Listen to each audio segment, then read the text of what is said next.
Hello दोस्तों, नमस्कार। आप सभी कैसे हैं? पार्थिव अचीवर्स में सभी का स्वागत है। रोज की तरह आज फिर करंट अफेयर की वीडियो ला रहे हैं आपके सामने, मोस्ट इंपोर्टेंट और महत्वपूर्ण क्वेश्चन की। ठीक दोस्तों, डेली जो 6 बजे 7 बजे मॉर्निंग में करंट अफेयर आ रही है, तो आप इससे अपडेट रहते रहे। और संडे को जो स्पेशल और इंपॉर्टेंट वीडियो आती है वो बहुत जरूरी है, उससे आप जरूर जुड़े और उनसे उनके सारे फैक्ट आप जरूर नोट डाउन करें, क्योंकि वो एग्जाम ओरिएंटेड है और एग्जाम में 100% पूछे जाएंगे क्वेश्चन। और जो डेली मैं अपडेट कर रहा हूं आपको 10-15 क्वेश्चन करंट अफेयर के देके, वो आपके लिए समझ लीजिए क्या है, छोटी छोटी दवाई। ठीक, तो शुरू करते हैं।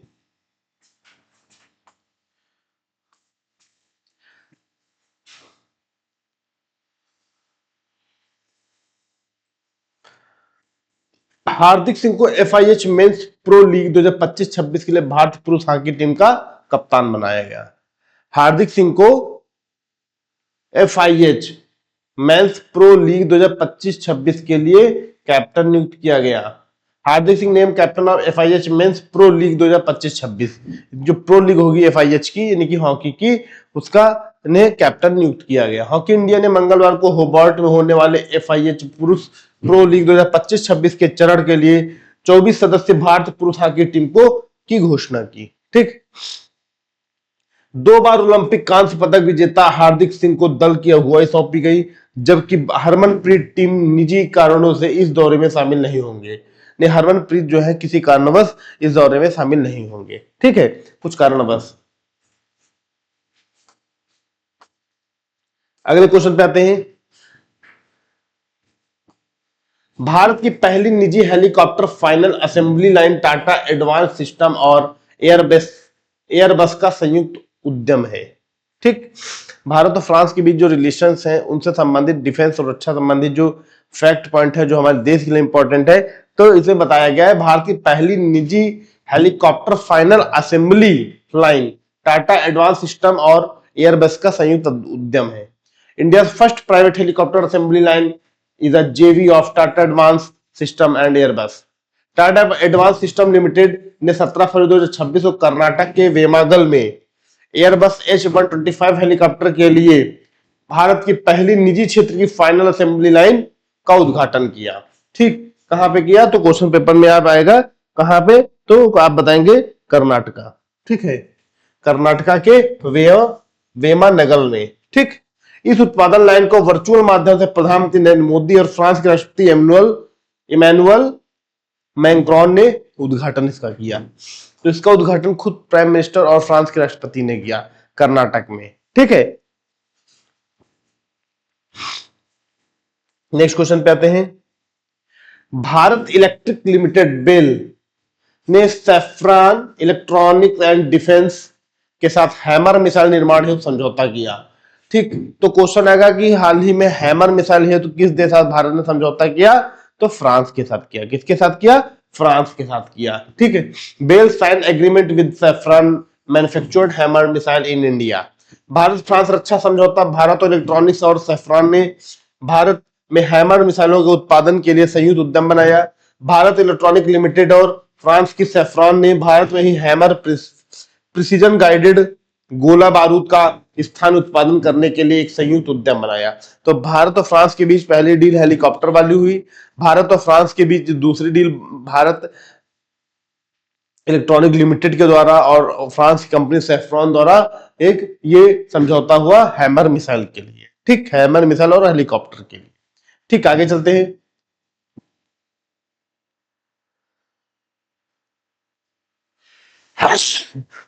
सॉरी, भारत ने तारापुर न्यूक्लियर पावर प्लांट की यूनिट 1 को स्वदेशी तकनीक से पुनः शुरू किया। भारत ने तारापुर न्यूक्लियर पावर प्लांट की यूनिट को स्वदेशी तकनीक से पुनः शुरू किया। सॉरी, तथ्य क्या है, फैक्ट क्या है? Nuclear power corporation of India limited ने महाराष्ट्र के पालघर में स्थित तारापुर परमाणु ऊर्जा स्टेशन TAPS-1 की 160 मेगावाट की यूनिट को स्वदेशी तकनीक से जीर्णोद्धार किया। इसके बाद सफलतापूर्वक पुनः ग्रिड से जोड़ दिया गया। मतलब ये कुछ दिनों तक बंद रहा, लेकिन बाद में इसको स्वदेशी तरीके से सही करके उसको चलाया गया और ये अपना काम अच्छा कर रहा है। ठीक, 1969 में स्थापित पहले भारत रिएक्टर का जीवन काल विस्तार कर भारत ऐसा करने वाला एशिया का पहला देश बना। 1969 में पावर ग्रिड स्टेबल की गई थी और उसके बाद फिर से उसे रिसाइकल करके और उपयोग में लाए गए। एशिया में भारत पहला देश है जो ये काम किया कि रिएक्टर का जीवन काल खत्म होने के बाद फिर उसको जीर्णोद्धार करके उसको उपयोग में लाया। ठीक, Tarapur nuclear power plant. Next,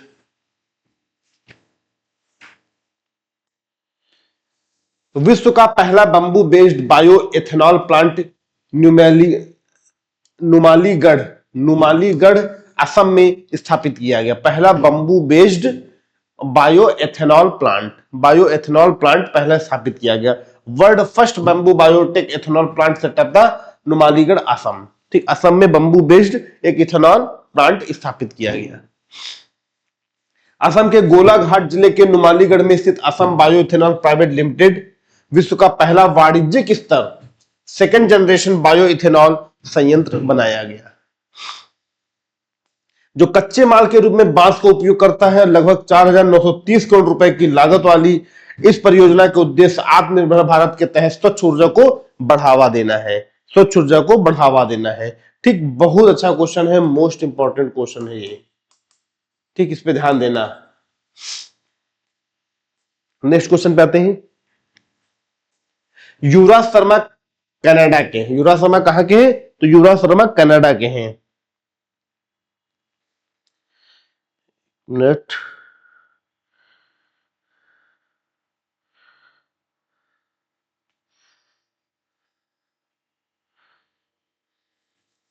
ठीक दोस्तों, जुकाम हो गया, काफी ज्यादा मौसम गड़बड़ है, तबियत सबकी गड़बड़ चल रही है, टीम के मेंबर्स की भी। युवराज शर्मा कनाडा पुरुष T20 विश्व कप में शतक लगाने वाले सबसे कम उम्र के खिलाड़ी बने। युवराज शर्मा कनाडा टीम से खेलते हैं और सबसे कम उम्र के खिलाड़ी हैं जिन्होंने सेंचुरी मारी है। ठीक, 19 वर्ष खिलाड़ी, 19 ईयर्स ओल्ड है, जो विश्व कप में T20 विश्व कप में T20 या वनडे दोनों में रिकॉर्ड है, सबसे कम उम्र के खिलाड़ी बन गए हैं। विश्व कप क्रिकेट के नए युवराज ने 58 बॉल्स पे इन्होंने शतक ठोक दिया, वर्ल्ड रिकॉर्ड बनाया। ऐसा करने वाले सबसे कम उम्र के बल्लेबाज ने T20 वर्ल्ड कप 2026 में, जो T20 वर्ल्ड कप 2026 चल रहा है, युवराज शर्मा कनाडा की तरफ से खेलते हैं और उन्होंने सबसे कम उम्र में शतक मारा, वो भी बहुत कम बॉलों पे, 58 बॉल पे सेंचुरी मारी है। ठीक, तो रिकॉर्ड ये है कि सबसे कम उम्र के खिलाड़ी जिन्होंने शतक मारा है। ठीक, नेक्स्ट क्वेश्चन चलते, कहां के हैं? तो ये कनाडा के थे। अश्विनी वैष्णव ने इंडिया एआई इंपैक्ट समिट में वेव्स क्रिएटर्स कॉर्नर का उद्घाटन किया। अश्विनी वैष्णव इनॉग्रेटेड वेव्स क्रिएटर कॉर्नर। ठीक, आगे चलते हैं। ये एआई संबंधित जो मामला चल रहा है, एआई से मीटिंग चल रहा है, तो उसी संबंधित है ना। ठीक,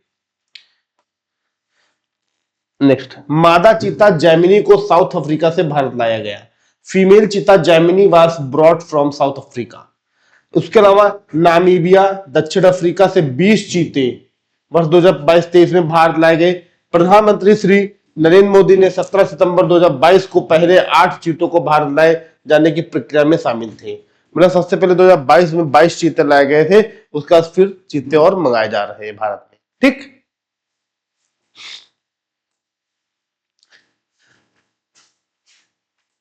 वर्ष 2026 में होने वाले 52वें G7 समिट की अध्यक्षता फ्रांस करेगा। France will chair the 52nd GS summit 2026। ठीक, फ्रांस में आयोजित होने वाले G7 शिखर सम्मेलन में आमंत्रित किया गया। फ्रांस के राष्ट्रपति इमैनुअल मैक्रोन ने प्रधानमंत्री नरेंद्र मोदी को 2026 में फ्रांस की अध्यक्षता में होने वाले 52वें G7 शिखर सम्मेलन में आमंत्रित किया।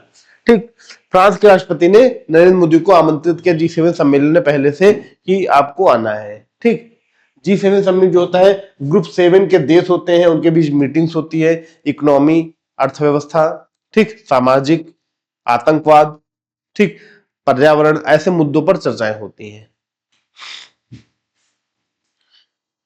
नेक्स्ट, इंडिया एआई मिशन 2.0 के तहत 20,000 नए जीपीयू जोड़ने की घोषणा की गई। Government announce addition of 20,000 GPUs under India AI mission 2.0। India AI mission के तहत 20,000 जीपीयू जोड़े जाएंगे। भारत ने मौजूदा 38,000 में 20,000 जीपीयू जोड़ने की घोषणा की। लोकतांत्रिक प्रौद्योगिकी दृष्टिकोण के हिस्से के रूप में एआई बुनियादी ढांचे को बढ़ावा देगा। केंद्रीय मंत्री श्री अश्विनी वैष्णव ने घोषणा की कि भारत अपने मौजूदा 38,000 जीपीयू में 20,000 को जोड़कर राष्ट्रीय एआई कंप्यूट क्षमता को काफी बढ़ाएगा। ठीक, जीपीयू एक यूनिट है कंप्यूटर की। अब इसमें जब ये 38,000 में 20,000 और जोड़ा जाएगा तो और टेक्नोलॉजी डेवलप होगी और नई चीजें आएंगी जो हम नहीं चलाते हैं, नहीं जानते हैं, उसके बारे में हमें अच्छी जानकारी, विस्तृत जानकारी प्राप्त होगी। ठीक है, जीपीयू को फुल फॉर्म क्या है ये हमें कमेंट बॉक्स में लिखिए। इसका फुल फॉर्म हमें आप बताइए कमेंट बॉक्स में, जीपीयू का फुल फॉर्म क्या है। ठीक, सीपीयू नहीं, जीपीयू। ठीक, नेक्स्ट क्वेश्चन पे आते हैं। केरला ने टाइडल फ्लडिंग को राज्य विशिष्ट आपदा घोषित किया। टाइडल फ्लडिंग को राज्य विशिष्ट आपदा घोषित किया। Kerala declare tidal flooding as a state specific disaster. हाल ही में गवर्नमेंट ऑफ केरला ने इसे स्टेट स्पेसिफिक डिजास्टर घोषित किया। यह स्थिति तब उत्पन्न होती है जब फुल मून या न्यू मून के दौरान समुद्र में हाई टाइड आता है और तेज हवाएं व समुद्री परिस्थितियां जल स्तर को और बढ़ा देते हैं, जिससे तटीय इलाके, निचले इलाके अस्थायी रूप से जलमग्न हो जाते हैं। ये तब होता है कि कहते हैं हिंदी में ज्वार भाटा कहते हैं। जब हाई टाइड आता है तो उससे क्या होता है, बहुत तेज तूफान चलता है और समुद्र की लहरें जो है, पानी जो है बहुत तेजी से आता है तटीय क्षेत्रों में तेज हवाओं के साथ, जिससे जो निचले इलाके हैं वो जलमग्न हो जाते हैं। तो ऐसी कंडीशन में केरल को राज्य विशिष्ट आपदा घोषित किया गया। अगर इससे कुछ समस्याएं क्रिएट हो रही हैं तो राज्य विशिष्ट आपदा माना जाएगा। ठीक, आगे चलते हैं। 18 फरवरी 2026 को रॉयल इंडियन नेवी म्यूटिनी के 100वीं वर्षगांठ मनाई गई। 18th anniversary of the royal Indian navy mutiny observed. 18 फरवरी 1946 को ब्रिटिश शासन के खिलाफ रॉयल इंडियन नेवी के भारतीय नाविकों द्वारा किया गया विद्रोह, मुख्य रूप से मुंबई, महाराष्ट्र में। ठीक, सबसे पहले 1946 में ब्रिटिश के खिलाफ रॉयल इंडियन नेवी म्यूटिनी हुई थी। ठीक, ऐतिहासिक पृष्ठभूमि से कहते हैं इसे स्वतंत्रता का अंतिम युद्ध कहा जाता है, जो ब्रिटिश साम्राज्यवादी ताकतों के खिलाफ संघर्ष का प्रतिनिधित्व करता है। तो रॉयल इंडियन नेवी म्यूटिनी अभी नहीं है, बहुत पुरानी, मतलब देश की आजादी से पहले की घटना है, ये बनाई गई थी। ठीक, नेवी। आगे चलते हैं।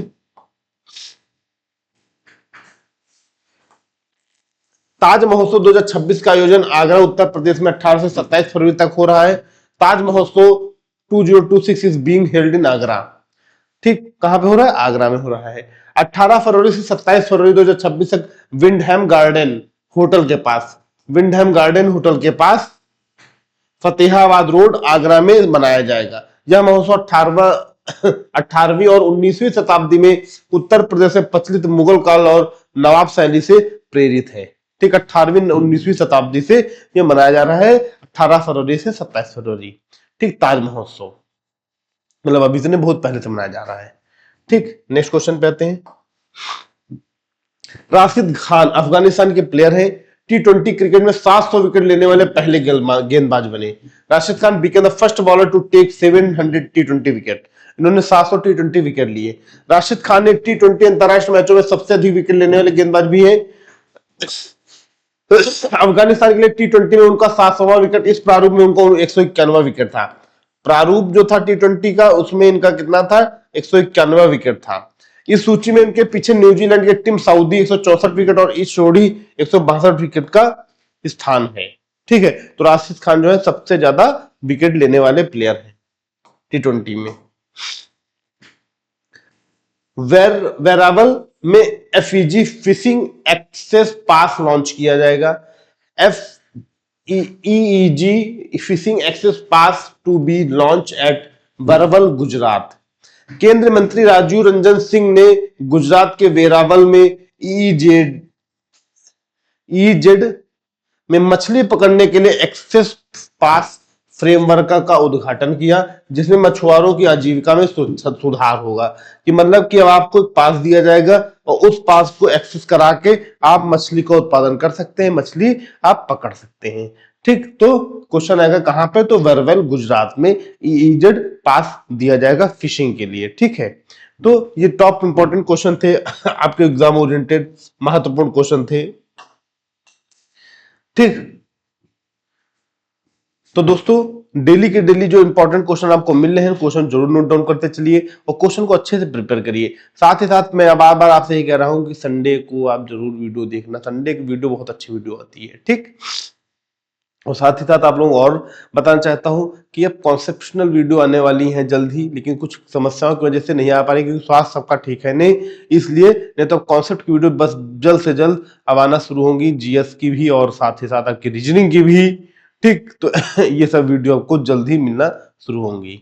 ओके, तो दोस्तों आज की क्लास में समाप्त करते हैं, नेक्स्ट क्लास में आपको फिर मिलेंगे। थैंक यू, धन्यवाद, नमस्कार, जय हिंद, जय भारत।